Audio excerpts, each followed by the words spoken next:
everyone, and welcome back to the show. Excited to start this week with you right now on our Motivation and Mindset Monday podcast. The reason why I love doing this podcast, well, there's many different reasons why I love doing the overall Cabral concept podcast, but specifically the Mindset and Motivation Monday. And I know it's kind of becoming a more popular thing. We started doing this over 5 years ago, and really I've kept it going each and every week. And the reason is that every single Monday, to start the week, we want to get our mind in a specific frame of mind that will allow us to move forward in our life. We know that, we should believe that by now, but the truth is this, is that we need reinforcement. We need reinforcement not just on Mondays, but every single day of the week, that we are committed, that we're on the right track, and that we believe our future can be different from our present. Now, it does not mean that you have to be down on your present moment. It doesn't mean that you don't have to be happy and grateful and have good perspective on how far you've come and where you are right now. But what it does mean is this, is that just because you've accomplished things in the past, or just because things are going well right now, it doesn't mean that the future is going to be exactly the same. The future is based on what we are doing right now in this present moment, because right now is different from just 10 seconds ago. Every single moment matters. Now, they're typically small moments. We typically don't have these massive decisions that we have to make that will change the course of our life at every moment of the day. But we do have small choices that add up to one single day. And that one single day is a microcosm of the macrocosm of our life. And that means that each and every decision should be predicated on the previous decisions before that. Now, if we start to get those small decisions moving forward correct, the bigger ones, when you're confronted with them, become that much easier because you have developed a new character of who you are. So what I want to share with you today to start this show is one of my favorite quotes ever, like literally one of my favorite quotes. If you've been on my Instagram account, if you follow that over there, you know that I love sharing quotes. I share quotes from people from all different walks of life. And one of the people that I think is admirable for a lot that they did, and also just the way that their mindset worked, was Arthur Ashe. And Arthur Ashe shared a quote. I'm going to share it with you right now. It's okay if you don't know who Arthur Ashe was, but we'll share that on a separate show. But what I want to share is a motivational inspiration quote that he gave. And it was, start where you are, use what you have. Let me repeat that. Start where you are, use what you have. Okay. So what does that mean? Well, it means that you are either a little bit ahead or a little bit behind, a lot ahead or a lot behind someone that you may be comparing yourself to. It could be a sibling, it could be parents, it could be friends, it could be schoolmates, it could be coworkers, whatever it might be. And that's why comparison is a very dangerous thing. It honestly is. If you start to compare yourself to people that you're further ahead, well, what does that do?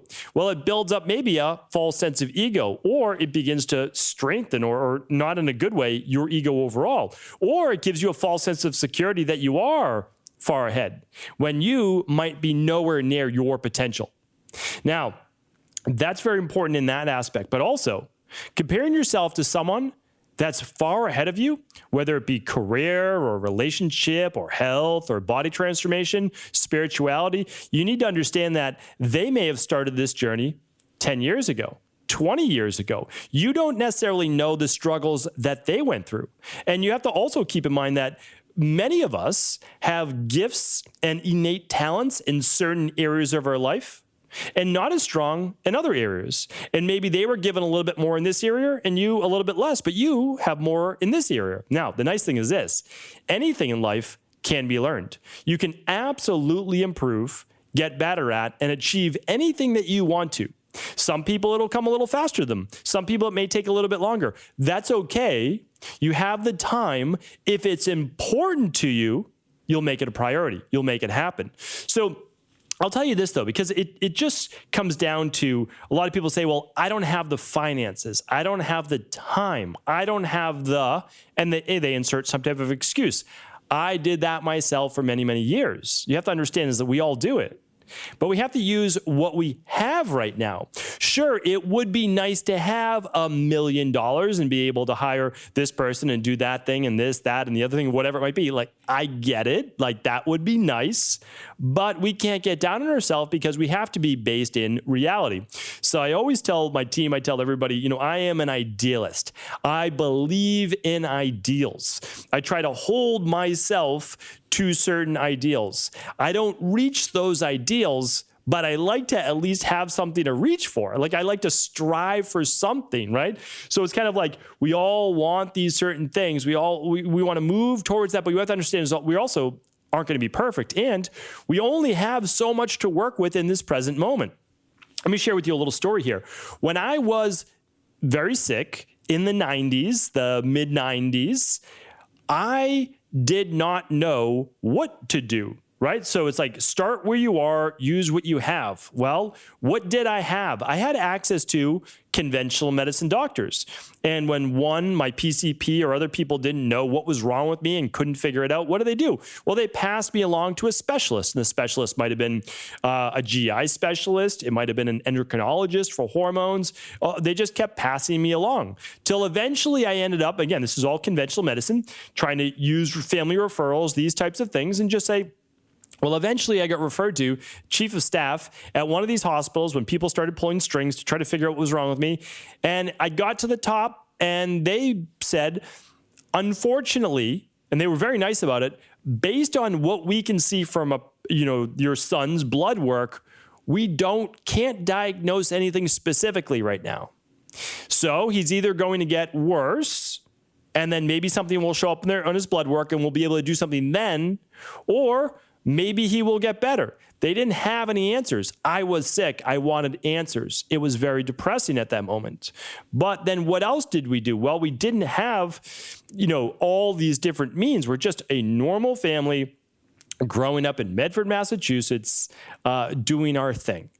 No such thing that we knew of as natural health. No such thing as like this healthy eating movement, all these different things. So what did we do? Well, started to share my story with other people.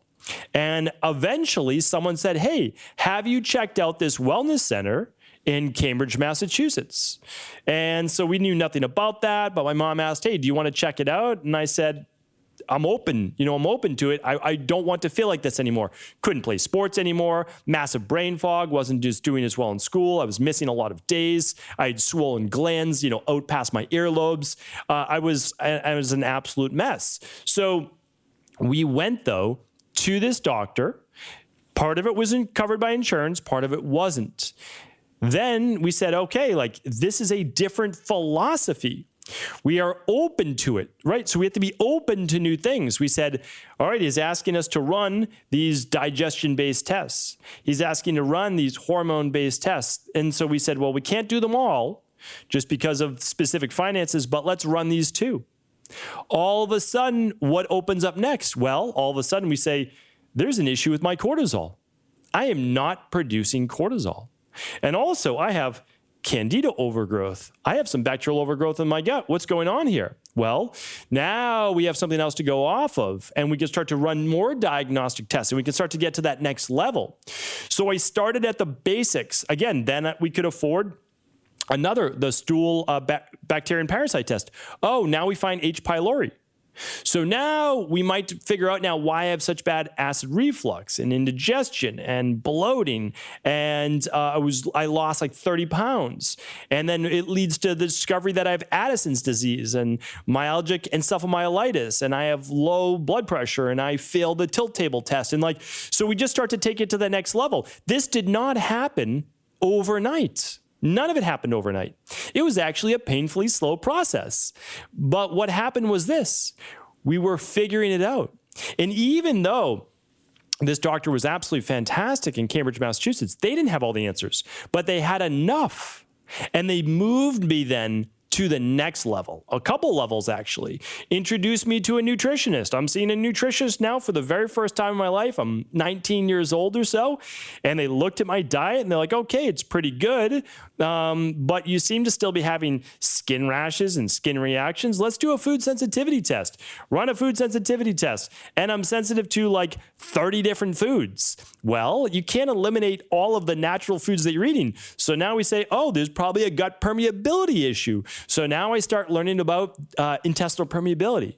about leaky gut. And this now is news to me. So now I'm getting my undergrad college degree, and at the same time, I'm studying nutrition on my off hours because this was now a passion of mine. I was basically a health detective, my own health detective. And that leads me to my next point.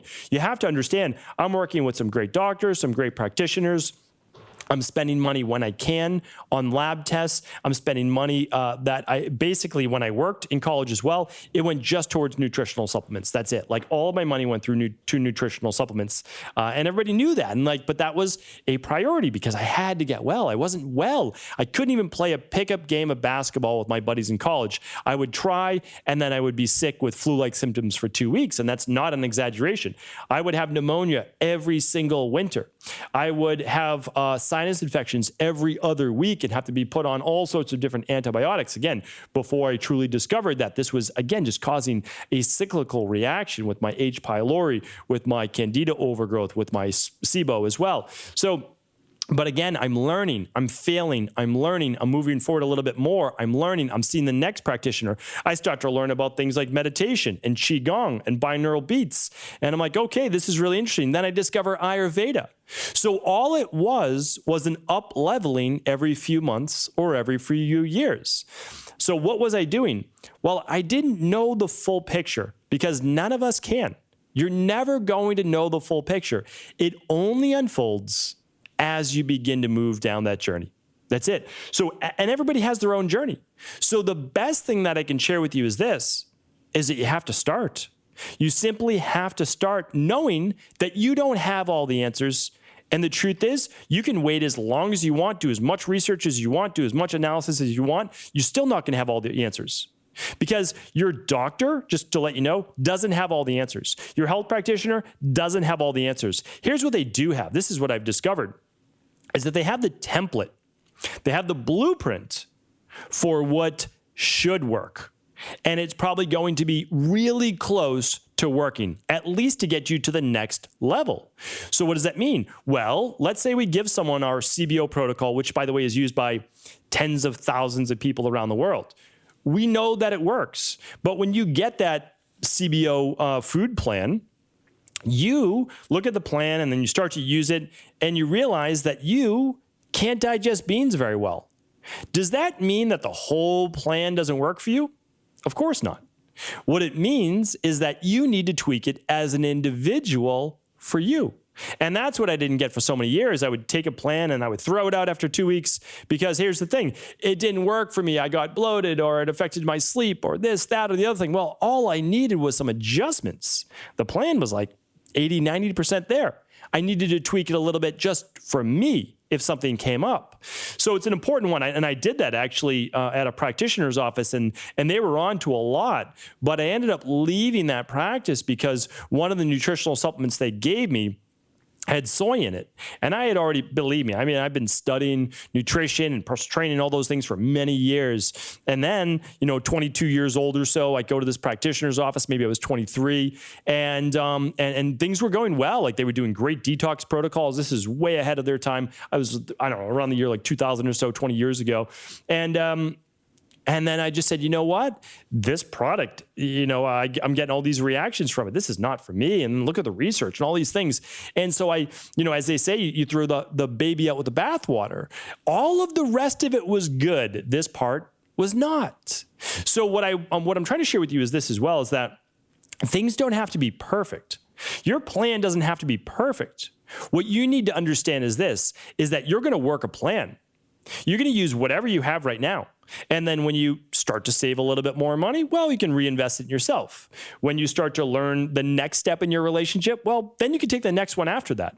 But you need to at least go from A to B in order to get to D, E, and F, right? Like you have to start there. Now, you might move through A, B, C, D, E really quickly. Like that's great if you can move through those steps faster, but you're still going to have to take the steps. So we can make all the excuses in the world, and I did them myself. There's no doubt about it. A lot of self-sabotage going on when I was younger. There's no doubt about that. But here's the thing. You can make all the excuses you want. In the end, it doesn't really matter. And that's a little bit of tough love. It doesn't matter because it's still you holding you back if you make those excuses. So if you blame your doctor, if you blame your coach, if you blame your whatever it might be, I'm in the health field, so I just think in those perspectives. It honestly, it hurts you. It doesn't hurt anybody else. It hurts you. So what I want you to think about is this: how can I use what I have right now in order to take that next step? Maybe it's running a lab. Maybe it's hiring a relationship dating coach, or maybe it's just reading a book if you don't have the money to hire the coach. So for example, I didn't have money in the beginning to hire really a lot of practitioners. So what I did though is I read a lot of books. Hundreds of books a year. Now, you don't have to do that. But what you should do, though, is begin to work a plan, a book, work with a practitioner. And again, it can be in any field. Body transformation. Well, there's so many great body transformation coaches out there, virtually and in person. We've got our health practitioners, integrative health practitioners. We have relationship coaches. Obviously, all of these can come with blueprints or courses or whatever it might be as well to teach you. Spirituality, you can meet with your local rabbi, priest, etc. Or again, you can learn more about spirituality outside of organized religion. It's whatever fits you. So all of these things that you can begin. Career, again, there's an unlimited amount of information for you to learn more about any type of career that you want. So here's the thing. I know that you want right now to be light years ahead of where you're at. You already want to be close to your goal. I get it. Most people do. But I can share with you this. The time is honestly going to pass anyways. Like I say that all the time. I talk about that all the time because it's the truth. I know that you want it to already be 2 years from now, 3 years from now, and you've successfully completed whatever it is that you want. But the time's going to pass. The time's going to pass anyway. So you might as well get started, because you can start now or you can start a year from now. And regardless, the time starts when you start. So you may as well start something today, this week. Think about one goal, not a million goals. Just pick one goal for me. And what I would love you to do is start with where you are right now. Simply think about what you have in order to be able to use.